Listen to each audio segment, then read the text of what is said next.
Hello, everyone. Welcome. On behalf of the Lisbon DAO Observatory, the Research Center for Private Law and University of Lisbon, I would like to welcome you all on this international conference on DAO regulation.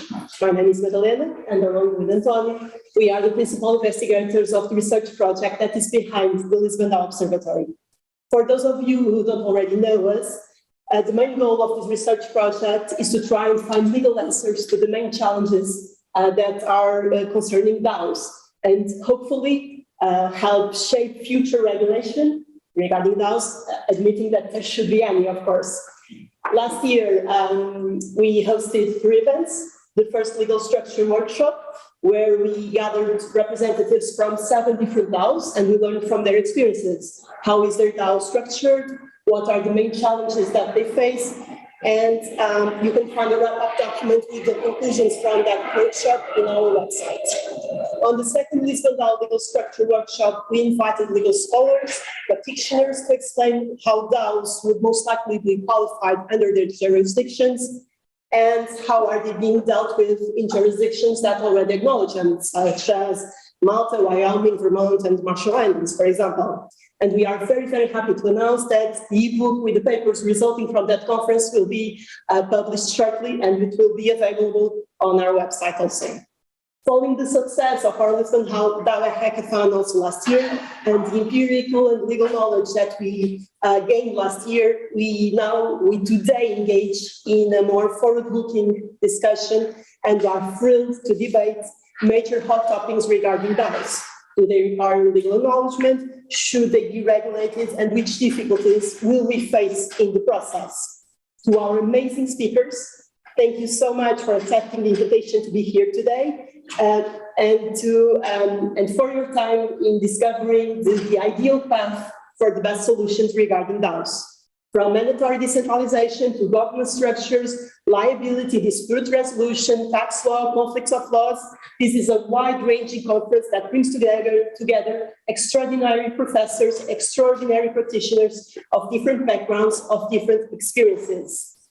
While we may most definitely not agree on many of the solutions, on many of the issues discussed today, one thing we will agree on is the strategic importance of having this debate.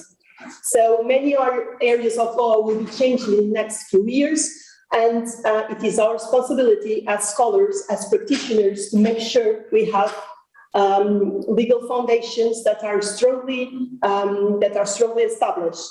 Universities are the place to debate, the place to freely discuss challenging and controversial topics. Universities have the responsibility to lay strong foundations that inspire practitioners, regulators, policymakers, and community members to try out new solutions. Being it new solutions in a way DAO is structured, new solutions in a way regulations are drafted. Either way, new solutions are only possible if we have strong legal foundations. At the Lisbon DAO Observatory, we have all been working with this goal in mind. And so I would also like to take this opportunity to thank our amazing team at Lisbon DAO Observatory. To our kind audience, either in person or remotely, thank you for being here today. I definitely hope you enjoyed this debate. I know I will. And Antonio, the floor is yours. Sorry. Thank you, Thank you for the kind words, Madalena. It is really a thrill to be here with this group of amazing speakers and very exciting topics to be discussing throughout the whole day. And well, first of all, just a previous note, I imagine that most of you, if you're here, you probably know what a DAO is. Otherwise, you will be here. Unless you're curious and you just want to find out, that's also fine. But our starting point is quite a wide definition of DAO. So we're always talking about today we will discuss how to regulate organizations that are based on the blockchain, but who are decentralized and autonomous at the same time. The decentralization part, which might be interpreted in different ways by different people, because, well, there's no unanimous definition of the degree of decentralization, as we will see, implies that implies that most of the powers are in traditional organizations held by the management or by the administration are decentralized and automatized and distributed through all members. So there is an ideological pursuit, and a good sense, a bad sense, depending on the perspective, of a kind of democratized and distributed governance of an organization. So that's the decentralized part. And then there's the autonomous part as well, wherein certain processes that in traditional organizations will be conducted by management or conducted by contractors will be automatized through a smart contract. So basically, as Vitaly Buterin, who basically invented the term in 2014 when Ethereum started, said you have the automaton at the center and humans at the edges. So basically, all the day-to-day tasks, like for instance, treasury management, could, or in theory, would be supported by an algorithm, would be supported by a smart contract, so they will be automated. Of course, the degree, as with decentralization, the degree of automation will be different depending on the organization. So, of course, every DAO is a DAO, every DAO is a different structure. There's no perfect DAO, there's no perfect reference. Some might be more centralized, some might be more decentralized, some might have more automated tasks, others might have less automated tasks. So each case is a case, but we'll start with this wide definition. Concerning the topics we're discussing today, actually it's a great week to discuss it because this week the MiCA regulation is being voted. So basically, in the week where the first step in regulation, whether you agree with it or not, is being voted, we are already thinking about the second wave of regulation, be it, as we will discuss it in the first panel, be it a regulation imposed from the outside, so by the legislator, be it the European legislator, in the case of the EU, be it the national legislator, or self-imposed. In case of self-regulation, there's also a very strong case for self-regulation, as we will see, or maybe is even any regulation necessary. Of course, that regulation will have to see, as we'll discuss in the second roundtable, how decentralized must a DAO be to be considered decentralized? As I just said, decentralization, well, there's no perfect formula for decentralization. For us to say, okay, from this point on, this DAO is no longer a DAO because it's no longer decentralized. So it's a bit difficult to determine the exact point where the concept ends. So we also discuss how decentralized DAOs be to be considered DAOs, and how any future regulation, be it imposed from the outside or self-imposed, address the issue of decentralization. Then, after the roundtables, we'll move on to our first panel, where we will discuss structural issues around DAOs, namely the big issues of legal personality. Should DAOs, if regulated, be recognized or be accorded legal personality? That's a very hot issue, and from that, a lot of consequences, of course, will come from the attribution of legal personality.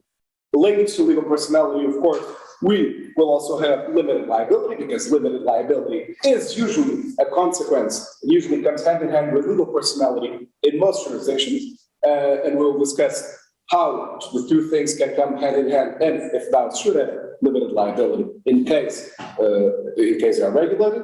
And of course, we'll discuss as well how regulations should address governance processes. So what should any future regulation impose as a minimum standard for governance in DAOs, if anything at all? Unfortunately, it's very sad news. We have the Professor Morshad Manan from the European University Institute to talk us about DAOs as contracting parties, but he had a last-minute family and health issue and he can't join us. So unfortunately, we won't address that. But then we'll move on in the afternoon to the relationship between DAOs and the off-chain world, where we'll have a series of interventions of how DAOs interact beyond themselves. So basically, how DAOs can, for instance, if a DAO breaches a contract, for instance, can it go before a state court? Theoretically, maybe yes, but how does that work? How should any future regulation address that, if at all? And as an alternative, or as a cumulative solution, who knows, we'll also explore blockchain-based voluntary dispute resolution solutions for cases where DAOs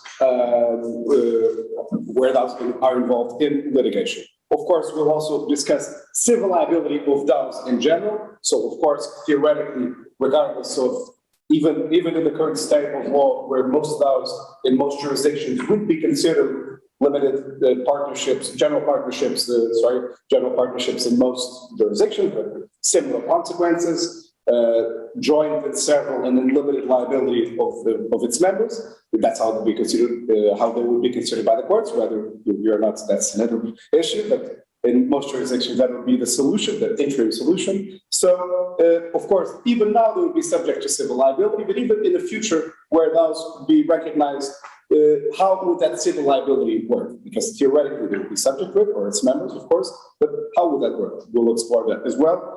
And of course, and also finally the cutting edge issue of DAOs and knowledge attribution. So how can we know that a DAO knows something, also for the purposes of civil liability, and also the hot issue of DAOs and transaction costs. Finally, we will discuss the interaction between DAOs and other areas of the law, where we'll discuss other topics that people always bring up when we talk of DAOs. Like, okay, that's a very interesting concept, but what if a DAO commits crime, fraud?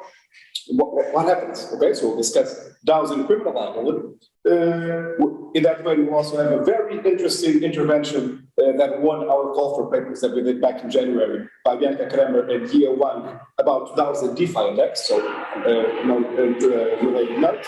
And finally, we will also address how DAOs, and if DAOs could or should be taxed, if they are recognized, if they are regulated, should you tax them?